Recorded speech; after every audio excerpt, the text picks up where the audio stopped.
എന്ന് പറഞ്ഞാൽ draft vacancies declare ചെയ്തിട്ടുള്ള ഈ പറഞ്ഞ 3 പരീക്ഷകൾക്കും വാക്കൻസി കഴിഞ്ഞ വർഷത്തേക്കാൾ കൂടുതലാണ് ഈ വർഷം വന്നിരിക്കുന്നത്. ഇതും ഒരു അവസരമാണ്. ഇനി ചിലപ്പോൾ ഇങ്ങനെ ഒരു അവസരം കിട്ടിക്കോളണമെന്നില്ല. 24 കണ്ടക്ട് ചെയ്തു, അന്ന് അത്യാവശ്യം ഒഴിവുകളുണ്ടായിരുന്നു. നിങ്ങൾ പറയുന്നത് ചിലപ്പോൾ അന്ന് പഠിച്ചിട്ടുണ്ടായിരിക്കില്ല, ചിലപ്പോൾ നിങ്ങൾ കോഴ്സ് കംപ്ലീറ്റ് ഉണ്ടായിരിക്കില്ല. പോട്ടെ, നിങ്ങൾക്ക് 25 അവസരം കിട്ടി, അന്ന് ഈ പറഞ്ഞ പോലെ ഒഴിവുകൾ കുറവാണെന്ന് പറഞ്ഞ് നിങ്ങൾ പലരും പഠിക്കാതിരുന്നു. 26 ഇതേ അവസരം വരികയാണ്, വാക്കൻസി കൂടുതലാണ് കഴിഞ്ഞ വർഷത്തേക്കാളും. ഈ വർഷം പിടിച്ചോ, ജോലി നിങ്ങൾക്ക് കയ്യിൽ കിട്ടും. വർഷം RRB കണ്ടക്ട് ചെയ്യുമെന്ന് പറഞ്ഞിരുന്നു. RRB അതുപോലെ തന്നെ അതിന്റെ കാര്യങ്ങളെല്ലാം കൃത്യമായിട്ട് ചെയ്യുന്നുണ്ട്. നിങ്ങൾ നിങ്ങളുടെ കാര്യങ്ങൾ കൃത്യമായിട്ട് ചെയ്യുന്നുണ്ടോ എന്നുള്ളത് മാത്രം ഉറപ്പുവരുത്തുക.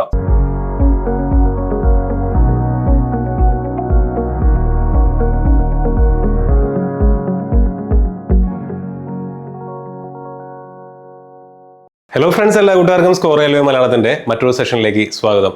അപ്പോൾ നമ്മൾ കാത്തിരുന്ന പോലെ തന്നെ രണ്ടാമത്തെ നോട്ടിഫിക്കേഷൻ ടെക്നീഷ്യൻ എക്സാംസിന്റെ RRB കണ്ടക്ട് ചെയ്യുന്ന ടെക്നീഷ്യൻ പരീക്ഷകളുടെ ഡ്രാഫ്റ്റ് വാക്കൻസീസ് നമുക്കിപ്പോൾ ലഭ്യമാണ്. 6000-ൽ പരം ഒഴിവുകളിലേക്ക്, 6500-ൽ പരം ഒഴിവുകളിലേക്കായിട്ടാണ് ഇത്തവണയും ടെക്നീഷ്യൻ എക്സാം വിളിച്ചിരിക്കുന്നത്. ഞാൻ ആദ്യമേ തന്നെ പറഞ്ഞോട്ടെ, നമ്മുടെ ടെക്നീഷ്യൻ പരീക്ഷ, ALP പരീക്ഷ അല്ലെങ്കിൽ മൊത്തത്തിൽ RRB കണ്ടക്ട് ചെയ്യുന്ന പരീക്ഷകൾ ആനുവൽ ബേസിസിൽ വർഷാവർഷം കണ്ടക്ട് ചെയ്യുമെന്ന് പറഞ്ഞപ്പോൾ നമ്മൾ വിചാരിച്ചിരുന്നത് ഓരോ വർഷം കഴിയുന്തോറും ഒഴിവുകൾ താഴോട്ട് വരുമെന്നാണ്. എന്നാൽ നമുക്കിപ്പോൾ കാണാൻ സാധിക്കുന്ന അങ്ങനെയല്ല. കൺസിസ്റ്റന്റ് ആയിട്ട് ഒഴിവുകൾ നമുക്ക് ലഭിക്കുന്നുണ്ട്. കഴിഞ്ഞ വർഷം 6200 ഒഴിവുണ്ടായിരുന്നിടത്ത് ഇപ്പോൾ 6500 ഒഴിവുകൾ, എന്ന് വെച്ചാൽ 300 ഒഴിവ് കൂടുതലാണുള്ളത്. ALPയുടെ കാര്യം നോക്കുക. കഴിഞ്ഞ വർഷം 9970 ഒഴിവുകളാണ് 2025 ഉണ്ടായിരുന്നത്. ഇത്തവണ 11000-ൽ പരം ഒഴിവുകളിലേക്കാണ് അസിസ്റ്റന്റ് ലോക്കോ പൈലറ്റ് എക്സാം വിളിക്കാനായിട്ട് പോകുന്നത്.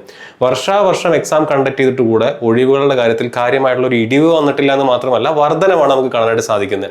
ഇനി വരാൻ പോകുന്ന സെക്ഷൻ കൺട്രോളർ ആയിക്കോട്ടെ, അതുപോലെ തന്നെ NTPC ആയിക്കോട്ടെ, ജൂനിയർ എഞ്ചിനീയർ എക്സാം ആയിക്കോട്ടെ, 2026-ൽ കണ്ടക്ട് ചെയ്യാൻ പോകുന്ന ഈ എല്ലാ നോട്ടിഫിക്കേഷൻസിലും നമുക്ക് ഇത്തരത്തിലുള്ള മാറ്റങ്ങൾ പ്രതീക്ഷിക്കാം. അപ്പോൾ പഠിച്ചു തുടങ്ങാത്തവർ പഠിക്കുക എന്നുള്ളത് തന്നെയാണ് ചെയ്യേണ്ടത്. ടെക്നീഷ്യൻ എക്സാം ഓൾറെഡി നമ്മുടെ 2025-ലെ ഗ്രേഡ് 1-ഉം ഗ്രേഡ് 3-യും കഴിഞ്ഞിരിക്കുകയാണ്. അത് കിട്ടാത്ത കുട്ടികളുണ്ടായിരിക്കാം, അതിൽ നന്നായിട്ട് പെർഫോം ചെയ്യാത്ത കുട്ടികളുണ്ടായിരിക്കാം. നിങ്ങളുടെ മുന്നിലേക്ക് ഇതാ വീണ്ടും വാക്കൻസീസ് വന്നുകൊണ്ടിരിക്കുകയാണ്. ഓൾറെഡി നമുക്കറിയാവുന്ന പോലെ കേരള PSCയിൽ ഈ പറയുന്ന പോലെ വാക്കൻസീസ് വരുന്നുണ്ട്. സബ് എഞ്ചിനീയറും അതുപോലെ തന്നെ മറ്റു വാക്കൻസീസ് എല്ലാം വരുന്നുണ്ട്. മണിശങ്കർ സാർ അതിൻ്റെ വീഡിയോ ചെയ്തതാണ്. അപ്പോൾ ടെക്നിക്കൽ ക്വാളിഫിക്കേഷൻ ഉള്ള കുട്ടികളെ സംബന്ധിച്ചിടത്തോളം ഈ വർഷം ഒരുപാട് ഒഴിവുകൾ നിങ്ങളുടെ മുന്നിലേക്ക് വരുന്നുണ്ട്. പ്രത്യേകിച്ച് ITI യോഗ്യതയുള്ള കുട്ടികളെ സംബന്ധിച്ചിടത്തോളം ഒരുപാട് ഒഴിവുകളാണ് നിങ്ങളുടെ മുന്നിലേക്ക് വരുന്നത്. ഈ വർഷം തന്നെ കേന്ദ്രത്തിലോ കേരളത്തിലോ, അതായത് കേരള PSCയിലോ അല്ലെങ്കിൽ ഈ പറയുന്ന പോലെ റെയിൽവേയിലോ ആയിട്ട് ഒരു ജോലി നേടിയെടുക്കാൻ നിങ്ങൾ ശ്രദ്ധിക്കുക. അപ്പോൾ ടെക്നീഷ്യൻ ഗ്രേഡ് 3 ആൻഡ് ഗ്രേഡ് 1 പോസ്റ്റുകളിലേക്കാണ് നോട്ടിഫിക്കേഷൻ വരാനായിട്ട് പോകുന്നത്. കൂടുതൽ പേർക്കാണ് ജോലി സാധ്യത. കഴിഞ്ഞ വർഷത്തേക്കാൾ വാക്കൻസി കൂടുതലാണ് ഈ വർഷം എന്നുള്ള കാര്യം ഒന്ന് നോക്കി വെക്കുക. സ്വാഭാവികമായിട്ടും നിങ്ങൾക്ക് സംശയം വരാൻ സാധ്യതയുള്ള കാര്യങ്ങളാണ് നമ്മൾ ഡിസ്കസ് ചെയ്യാനായിട്ട് പോകുന്നത്. വിദ്യാഭ്യാസ യോഗ്യത എന്താണെന്നുള്ളതാണ്. ഗ്രേഡ് 3-ൽ നിങ്ങൾക്ക് നിർബന്ധമായിട്ടും വേണ്ട കാര്യങ്ങൾ ഞാനിവിടെ ഹൈലൈറ്റ് ചെയ്തിട്ടുണ്ട്. മെട്രിക്കുലേഷൻ 10 നിർബന്ധമായിട്ടും വേണം. 10ാം ക്ലാസ് സർട്ടിഫിക്കറ്റ് നിങ്ങൾക്ക് നിർബന്ധമായിട്ടും വേണം. പ്ലസ് ITI വേണം. ITI നിർബന്ധമായിരിക്കണം. ITIയിൽ തന്നെ എന്ത് നിർബന്ധമാണ്? റെയിൽവേ പരീക്ഷകൾക്ക് NCVT SCVT സർട്ടിഫിക്കേഷൻ നിർബന്ധമാണ്. റെക്കഗ്നൈസ്ഡ് ഇൻസ്റ്റിറ്റ്യൂഷനിൽ നിന്നും NCVT SCVT സർട്ടിഫിക്കറ്റ് ഉള്ള ITI സർട്ടിഫിക്കറ്റ് നിങ്ങളുടെ കൈവശമുണ്ട്. നിങ്ങൾക്ക് 10ാം ക്ലാസ് ഉണ്ടെങ്കിൽ നിങ്ങൾക്ക് അപ്ലൈ ചെയ്യാം. ഏതൊക്കെ ട്രേഡുകാർക്ക് പറ്റും? Fitter, electrician, electronics mechanic, instrument mechanic, mechanic mechatronics, mechanic diesel, mechanic motor vehicle, welder, machinist, തീരുന്നില്ല. അങ്ങനെ ഒരു 10-30ഓളം ട്രേഡുകൾക്ക് അപ്ലൈ ചെയ്യാൻ പറ്റുന്ന രീതിയിലാണ് ഇത്തവണയും നോട്ടിഫിക്കേഷൻ വരാനായിട്ട് പോകുന്നത്. 39 പോസ്റ്റുകളിലേക്കാണ് ഇത്തവണത്തെ നോട്ടിഫിക്കേഷൻ വരുന്നത്. അപ്പോൾ അത്രത്തോളം ആളുകൾക്ക് അപ്ലൈ ചെയ്യാൻ പറ്റുന്ന ഒരു സാധ്യത അവിടെയുണ്ട്. ഗ്രേഡ് 1-ന്റെ കാര്യം എന്താണ്? ഗ്രേഡ് 3 എന്ന് പറയുന്നത് ഇത് ലെവൽ 2 പോസ്റ്റാണ്. ഗ്രേഡ് 3 എന്ന് പറയുന്നത് ലെവൽ 2 പോസ്റ്റാണ് വരുന്നത്.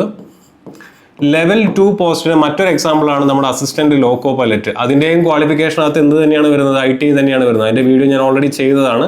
അസിസ്റ്റന്റ് ലോക്കോ പൈലറ്റ് അഥവാ ALP എക്സാമും ലെവൽ 2 ആണ് വരുന്നത്. ലെവൽ 2 പേ സ്കെയിലിൽ ലെവൽ 2 ആണ്. ലെവൽ 1 എന്ന് പറഞ്ഞാൽ ഗ്രൂപ്പ് ഡി. ലെവൽ 2-ൽ വരുന്നതാണ് ടെക്നീഷ്യൻ ഗ്രേഡ് 3, അതുപോലെ തന്നെ അസിസ്റ്റന്റ് ലോക്കോ പൈലറ്റ്, അതുപോലെ തന്നെ NTPC അണ്ടർ ഗ്രാജുവേറ്റിലെ ചില പോസ്റ്റുകളൊക്കെ ലെവൽ 2-ൽ വരുന്നതാണ്. ലെവൽ 3-ലും NTPC അണ്ടർ ഗ്രാജുവേറ്റിന്റെ പോസ്റ്റുകൾ നമുക്ക് കാണാനായിട്ട് സാധിക്കും. ടെക്നീഷ്യൻ ഗ്രേഡ് 1 എന്ന് പറഞ്ഞു കഴിഞ്ഞാൽ കുറച്ചും കൂടെ ലെവൽ കൂടിയ പോസ്റ്റാണ്. കാരണം ഇതിന് എന്ത് വേണം? ഈ പറഞ്ഞ പോലെ ഡിപ്ലോമയോ അല്ലെങ്കിൽ BSCയോ അല്ലെങ്കിൽ എഞ്ചിനീയറിംഗോ വേണം. ഇത് ലെവൽ 5 പോസ്റ്റാണ്. സാലറി കൂടുതലുള്ള പോസ്റ്റാണ്. ഇതിന്റെ ക്വാളിഫിക്കേഷൻ വരുന്നത് നിങ്ങൾക്ക് ബാച്ചലർ ഓഫ് സയൻസ് BSc ഫിസിക്സോ ഇലക്ട്രോണിക്സോ കമ്പ്യൂട്ടർ സയൻസോ ITയോ ഇൻസ്ട്രുമെന്റേഷനോ ഉണ്ടെങ്കിൽ നിങ്ങൾക്ക് അപ്ലൈ ചെയ്യാം. തീർന്നോ? ഇല്ല. നിങ്ങൾക്ക് BSc in combination of any of the streams, ഈ പറയുന്ന കാര്യത്തിൽ എന്തിനെങ്കിലും കോമ്പിനേഷൻസിലാണ് നിങ്ങൾ BSc എടുത്തിരുന്നുണ്ടെങ്കിൽ നിങ്ങൾക്ക് അവിടെയും അപ്ലൈ ചെയ്യാം. തീർന്നോ? ഇല്ല. 3 ഇയർ ഡിപ്ലോമ ഈ പറയുന്ന ഇലക്ട്രോണിക്സിലോ കമ്പ്യൂട്ടർ സയൻസിലോ IT-ലോ ഇൻസ്ട്രുമെന്റേഷനിലോ ഒക്കെ നിങ്ങൾക്ക് 3 ഇയർ ഡിപ്ലോമ ഉണ്ടെങ്കിൽ നിങ്ങൾക്ക് അവിടെയും അപ്ലൈ ചെയ്യാം. ഇനി ഇതല്ലാന്നുണ്ടെങ്കിൽ ഉള്ളവർക്ക് അപ്ലൈ ചെയ്യാം? Degree in engineering. ഈ പറയുന്ന സ്ട്രീമുകളിൽ നിങ്ങൾക്ക് ഡിഗ്രി ഇൻ എഞ്ചിനീയറിംഗ് അഥവാ BTech ഉണ്ടെങ്കിൽ നിങ്ങൾക്ക് അപ്ലൈ ചെയ്യാനായിട്ട് പറ്റും. അപ്പോൾ ഇതാണ് വിദ്യാഭ്യാസ യോഗ്യത എന്ന് പറയുന്നത്. നിങ്ങൾ മനസ്സിലാക്കേണ്ട കാര്യം, ടെക്നീഷ്യൻ ഗ്രേഡ് 1 കഴിഞ്ഞ വർഷം 183 ഒഴിവുകളാണ് ഉണ്ടായിരുന്നത്. 2025 183 ഒഴിവേ ഉണ്ടായിരുന്നുള്ളൂ. ഇത്തവണ 320 പരം ഒഴിവുകളിലേക്കാണ് ടെക്നീഷ്യൻ ഗ്രേഡ് 1 വിളിച്ചിരിക്കുന്നത്. ബാക്കി 6055ഓളം ഒഴിവുകളാണ് ടെക്നീഷ്യൻ ഗ്രേഡ് 3 കഴിഞ്ഞ വർഷം ഉണ്ടായിരുന്നത്. ഇത്തവണ അത് 6200 ചിലാനുമായിട്ടുണ്ട്. 6252 ഒഴിവുകളിലേക്ക് മറ്റുമാണ് ടെക്നീഷ്യൻ ഗ്രേഡ് 3 വരുന്നത്. ആൻഡ് അഗെയിൻ അത് എന്താണ്, ഡ്രാഫ്റ്റ് വാക്കൻസീസ് ആണ്. ഒറിജിനൽ നോട്ടിഫിക്കേഷൻ വരുന്ന സമയത്ത് വാക്കൻസി കൂടാനുള്ള സാധ്യതയാണ് നമുക്ക് കാണാനായിട്ട് സാധിക്കുന്നത്. ഓക്കെ, അപ്പോൾ ഇത് ഇത്രയും മനസ്സിലാക്കി വെക്കുക. ഇനി പ്രായപരിധി നോക്കുക. ടെക്നീഷ്യൻ ഗ്രേഡ് 3യുടെ പ്രായപരിധി എന്ന് പറയുന്നത് 18 വയസ്സ് മുതൽ 30 വയസ്സ് വരെയാണ്. ഇത് ആരുടെ പ്രായപരിധിയാണ്? ഇവിടെ ഈ ടേബിളിനകത്ത് നിങ്ങൾ കാണുന്നത് അൺറിസർവ്ഡ് കാറ്റഗറി, അതുപോലെ തന്നെ EWS കാറ്റഗറിയിലുള്ള ആളുകളുടെ പ്രായപരിധിയാണ്. 18 വയസ്സ് മുതൽ 30 വയസ്സ് വരെയുള്ള കുട്ടികൾക്ക് ടെക്നീഷ്യൻ ഗ്രേഡ് 3 അപ്ലൈ ചെയ്യാനായിട്ട് പറ്റും. ഗ്രേഡ് 1 ആണെങ്കിൽ 18 വയസ്സ് മുതൽ 33 വയസ്സ് വരെയുള്ള ആളുകൾക്ക്, ആർക്ക്? UR EWS കാർക്ക് അപ്ലൈ ചെയ്യാനായിട്ട് പറ്റും. ഇനി നിങ്ങൾ OBC NCL-കാരാണെന്നുണ്ടെങ്കിൽ നിങ്ങളുടെ പ്രായപരിധി കൂടും. OBC NCL-കാരുടെ പ്രായപരിധി ഇവിടെയാണെങ്കിൽ എത്രയായിരിക്കും? 18 വയസ്സ് മുതൽ അധികം 3 വർഷം എന്ന് പറയുമ്പോൾ 33-ഉം, ഇവിടെയാണെങ്കിൽ 18 വയസ്സ് മുതൽ 36-ഉമായിട്ട് മാറും. SC ST-കാരാണെന്നുണ്ടെങ്കിൽ ഇവിടെ എത്രയായിട്ട് മാറും? 18 വയസ്സ് മുതൽ 35-ഉം, ഇവിടെയാണെന്നുണ്ടെങ്കിൽ 18 വയസ്സ് മുതൽ 38 വയസ്സ് വരെയുള്ള ആളുകൾക്കും അപ്ലൈ ചെയ്യാനായിട്ട് പറ്റും. അപ്പോൾ ആ രീതിയിലാണ് ഇതിന്റെ പ്രായപരിധി വരുന്നത്. അതുകൂടെ ഒന്ന് മനസ്സിലാക്കി വയ്ക്കുക.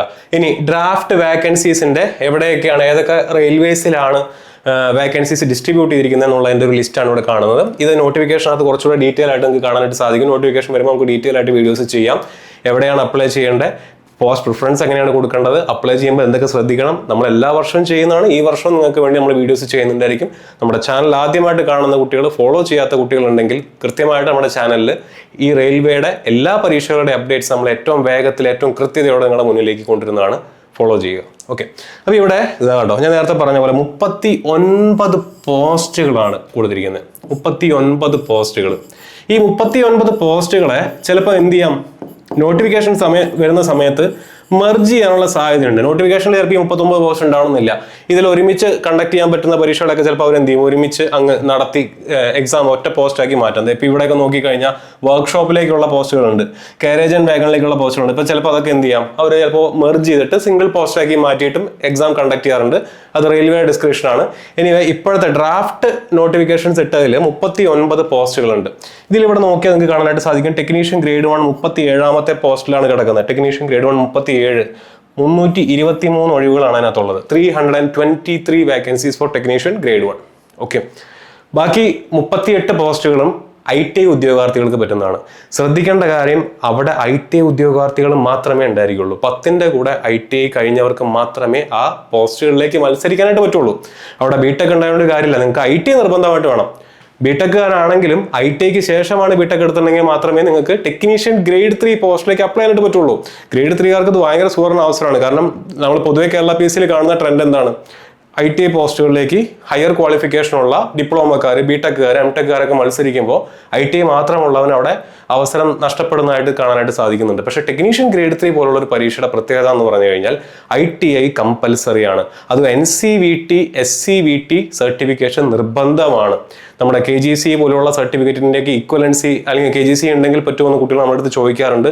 നിങ്ങൾ മനസ്സിലാക്കേണ്ട കാര്യം, RRB വ്യക്തമായിട്ട് നോട്ടിഫിക്കേഷനിൽ പറഞ്ഞിട്ടുണ്ട്, നിങ്ങളുടെ കൈവശമുള്ള ITI certificate NCVT, SCVT certificate ഉള്ളതായിരിക്കണം എന്ന് വ്യക്തമായിട്ട് പറഞ്ഞിട്ടുണ്ട്. ബാക്കി ഒരു സർട്ടിഫിക്കേഷനും അവരെടുക്കുന്നതല്ല. ഇനി വേറെ ഏതെങ്കിലും സർട്ടിഫിക്കറ്റ് ഉള്ള ആളുകൾ എന്ത് ചെയ്യണം, അതിന്റെ ഈക്വലൻസി സർട്ടിഫിക്കറ്റ് കരസ്ഥമാക്കി RRBയുടെ അടുത്ത് പോകണം.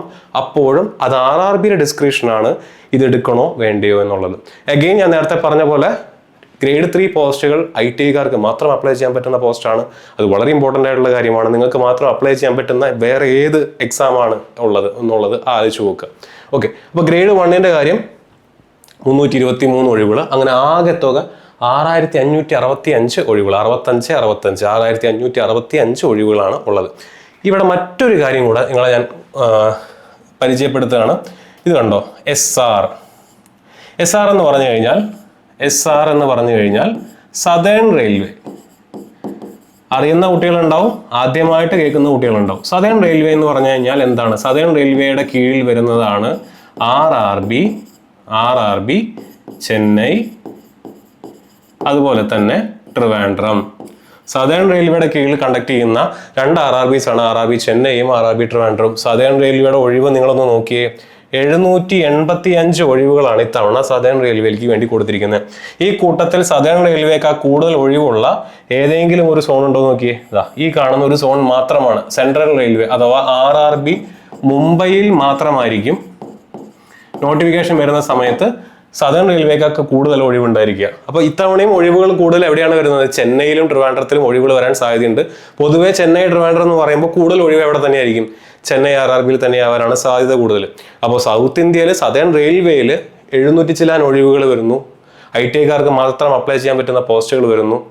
6000 ചില്ലാൻ ഒഴിവുകൾ വരുന്നു. അപ്പോൾ ഇതെല്ലാം ഒന്ന് മനസ്സിലാക്കി വെക്കുക. ടെക്നീഷ്യൻ ഗ്രേഡ് 1 ആണെന്നുണ്ടെങ്കിൽ 40 ഒഴിവുകൾ എവിടെ വരുന്നുണ്ട്? സദേൺ റെയിൽവേയിൽ വരുന്നുണ്ട്. അപ്പോൾ അതും കൂടെ ഒന്ന് ഓർത്ത് വെക്കുക. സെൻട്രൽ റെയിൽവേ അത്രയും വരുന്നില്ല, 14 ഒഴിവ് മാത്രമാണ് സെൻട്രൽ റെയിൽവേയിൽ വരുന്നത്. അപ്പോൾ അതും കൂടെ ഒന്ന് നോട്ട് ചെയ്ത് വെക്കുക. ഇപ്പോൾ ഇതിൻ്റെയൊക്കെ ഡീറ്റെയിൽ ആയിട്ടുള്ള അനാലിസിസ് വീഡിയോസ് നമ്മൾ വരുന്ന ദിവസങ്ങളിൽ ചെയ്യുന്നുണ്ടാവും. നിങ്ങളുടെ റിക്വയർമെൻറ്റ്, നിങ്ങൾക്ക് എക്സാമിനെ പറ്റി പരിചയപ്പെടണം, ഇതിൻ്റെ സിലബസിനെ പറ്റി അറിയണം, ഇതിൻ്റെ മറ്റ് വശങ്ങൾ അറിയണമെന്നുണ്ടെങ്കിൽ കമൻറ്റുകളിൽ രേഖപ്പെടുത്തുക. നമ്മൾ തീർച്ചയായിട്ടും വീഡിയോസും അപ്ഡേറ്റ്സും വരുന്നുണ്ടായിരിക്കും. ഓക്കെ, ഇനി ഇതാണ് ഞാൻ നേരത്തെ പറഞ്ഞ comparison chart. Technician grade 1, technician grade 3, assistant loco pilot. ചുവപ്പ് കളറിൽ കാണിച്ചിരിക്കുന്നത് 2025 വേക്കൻസി, പച്ച കളറിൽ കാണിച്ചിരിക്കുന്നത് 2026 ഡ്രാഫ്റ്റ് വേക്കൻസി. ഇപ്പോഴും നോട്ടിഫിക്കേഷൻ പുറത്തു വന്നിട്ടില്ല, ഡ്രാഫ്റ്റ് ആണ്. അപ്പോൾ എന്നിട്ട് നിങ്ങൾ നോക്കി നോക്കുക. ടെക്നീഷ്യൻ ഗ്രേഡ് 1 183 നിന്നും 323 വേക്കൻസീസിലേക്ക് വർധനവുണ്ടായി. 140 പരം ഒഴിവുകൾ കൂടി. 6055 നിന്നും 6242 ഒഴിവുകളായിട്ട് ഇവിടെ വർധനവുണ്ടായി. അസിസ്റ്റന്റ് ലോക്കോ പൈലറ്റ് 9970 നിന്നും 11,000 പരം ഒഴിവുകൾ, 2000-ലധികം വേക്കൻസീസ് കൂടി. എന്ന് പറഞ്ഞാൽ ഡ്രാഫ്റ്റ് വേക്കൻസീസ് ഡിക്ലെയർ ചെയ്തിട്ടുള്ള ഈ പറഞ്ഞ 3 പരീക്ഷകൾക്കും വേക്കൻസി കഴിഞ്ഞ വർഷത്തേക്കാൾ കൂടുതലാണ് ഈ വർഷം വന്നിരിക്കുന്നത്. അപ്പോൾ ഇനിയും വർഷാവർഷം പരീക്ഷ നടത്തുമ്പോൾ വേക്കൻസി കുറയുമെന്ന് പറഞ്ഞ് നിങ്ങളെ നിരുത്സാഹപ്പെടുത്തുന്നവരുണ്ടെങ്കിൽ, അതും പറഞ്ഞുകൊണ്ട് മുടന്തൻ ന്യായമായിട്ട് പഠിക്കാതിരിക്കുന്ന കുട്ടികളുണ്ടെങ്കിൽ മനസ്സിലാക്കുക, ഇതും ഒരു അവസരമാണ്. ഇനി ചിലപ്പോൾ ഇങ്ങനെ ഒരു അവസരം കിട്ടിക്കോളണമെന്നില്ല. 24 കണ്ടക്ട് ചെയ്തു, അന്ന് അത്യാവശ്യം ഒഴിവുകളുണ്ടായിരുന്നു. നിങ്ങളിൽ പലരും ചിലപ്പോൾ അന്ന് പഠിച്ചിട്ടുണ്ടായിരിക്കില്ല, ചിലപ്പോൾ നിങ്ങൾ കോഴ്സ് കംപ്ലീറ്റ് ചെയ്തിട്ടുണ്ടായിരിക്കില്ല. പോട്ടെ, നിങ്ങൾക്ക് 25 അവസരം കിട്ടി, അന്ന് ഈ പറഞ്ഞ പോലെ ഒഴിവുകൾ കുറവാണെന്ന് പറഞ്ഞ് നിങ്ങൾ പലരും പഠിക്കാതിരുന്നു. 26 അതേ അവസരം വരികയാണ്, വേക്കൻസി കൂടുതലാണ് കഴിഞ്ഞ വർഷത്തേക്കാളും. ഈ വർഷം പിടിച്ചോ, ജോലി നിങ്ങൾക്ക് കയ്യിൽ കിട്ടും. ഓക്കെ, അപ്പോൾ ഇതൊന്ന് മനസ്സിലാക്കി വെക്കുക. നമ്മുടെ ടെക്നീഷ്യൻ ഗ്രേഡ് 3യുടെ കോഴ്സ് നമ്മൾ ഉടനെ തന്നെ ലോഞ്ച് ചെയ്യുന്നുണ്ടായിരിക്കും. ടെക്നീഷ്യൻ ഗ്രേഡ് 3 ITI ഉള്ള ഉദ്യോഗാർത്ഥികൾക്ക് അപ്ലൈ ചെയ്യാൻ പറ്റുന്ന പോസ്റ്റാണ്. നിങ്ങൾ ശ്രദ്ധിക്കേണ്ട കാര്യം, ടെക്നീഷ്യൻ ഗ്രേഡ് 3ക്ക് ITI ആയിട്ട് ബന്ധപ്പെട്ട യാതൊരു കാര്യവും എക്സാമിന് പഠിക്കാനില്ല.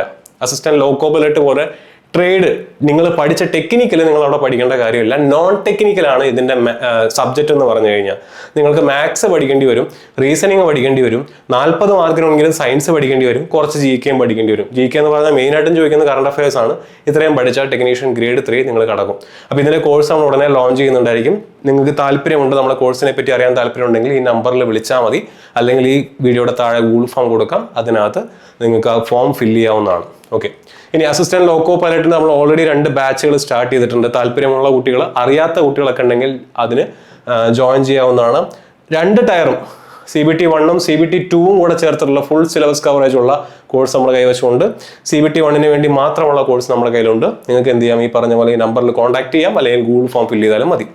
അപ്പോൾ ഞാൻ നേരത്തെ പറഞ്ഞ പോലെ അവസരങ്ങൾ വന്നുകൊണ്ടിരിക്കുകയാണ്. ഇതിൻ്റെ പുറകെ തന്നെ സെക്ഷൻ കൺട്രോളറിൻ്റെ ഡ്രാഫ്റ്റ് വേക്കൻസീസ് വരും. അത് കഴിയുമ്പോൾ ജൂനിയർ എഞ്ചിനീയർ എക്സാം വരും. അത് കഴിയുമ്പോൾ NTPC എക്സാം വരും. അടുത്ത ഗ്രൂപ്പ് D വരും. വേക്കൻസീസിൽ ഇടിവുണ്ടോ, വേക്കൻസി കുറഞ്ഞു പോയോ, വേക്കൻസി എനിക്ക് ഇത്ര വേക്കൻസി പോരാ എന്നൊക്കെ പറഞ്ഞ് ഇരുന്ന് കഴിഞ്ഞാൽ എന്ത് ചെയ്യും, ബാക്കി കുട്ടികൾ പഠിച്ച് ജോലി നേടി പോവും. കഴിഞ്ഞ 3 വർഷമായിട്ട് RRB എക്സാംസ് കണ്ടക്ട് ചെയ്യുന്നുണ്ട്. നേരത്തെ പറഞ്ഞ പോലെ 24 കണ്ടക്ട് ചെയ്തു, 25 കണ്ടക്ട് ചെയ്തു, 26 ഒഴിവുകളാണ് നിങ്ങളുടെ മുന്നിലേക്ക് വരുന്നത്. വർഷാവർഷം RRB കണ്ടക്ട് ചെയ്യുമെന്ന് പറഞ്ഞിരുന്നു. RRB അതുപോലെ തന്നെ അതിൻ്റെ കാര്യങ്ങളെല്ലാം കൃത്യമായിട്ട് ചെയ്യുന്നുണ്ട്. നിങ്ങളുടെ കാര്യങ്ങൾ കൃത്യമായിട്ട് ചെയ്യുന്നുണ്ടോ എന്നുള്ളത് മാത്രം ഉറപ്പുവരുത്തുക. അപ്പോൾ എല്ലാവരും എത്രയും പെട്ടെന്ന്, ഇനി സമയം കളയാനില്ല, അതാണ് നിങ്ങൾ ശ്രദ്ധിക്കേണ്ട കാര്യം. നോട്ടിഫിക്കേഷൻ വരട്ടെ, എങ്ങനെയാണെന്ന് നോക്കട്ടെ, എന്നിട്ട് ഞാൻ പഠിച്ചു തുടങ്ങാം എന്നൊക്കെ വിചാരിച്ചിരുന്നു കഴിഞ്ഞാൽ പഠിക്കുന്നവൻ ജോലി നേടി പോവും. നിങ്ങൾ അങ്ങനെ ഇരിക്കലേ ഉണ്ടാവുള്ളൂ. അപ്പോൾ പഠിച്ചു തുടങ്ങാത്തവർ ഇനിയും സമയം കളയാതെ എത്രയും പെട്ടെന്ന് തന്നെ എന്ത് ചെയ്യുക, പഠിച്ചു തുടങ്ങാനായിട്ട് ശ്രദ്ധിക്കുക. മറ്റൊരു വീഡിയോയിൽ വീണ്ടും കാണാം.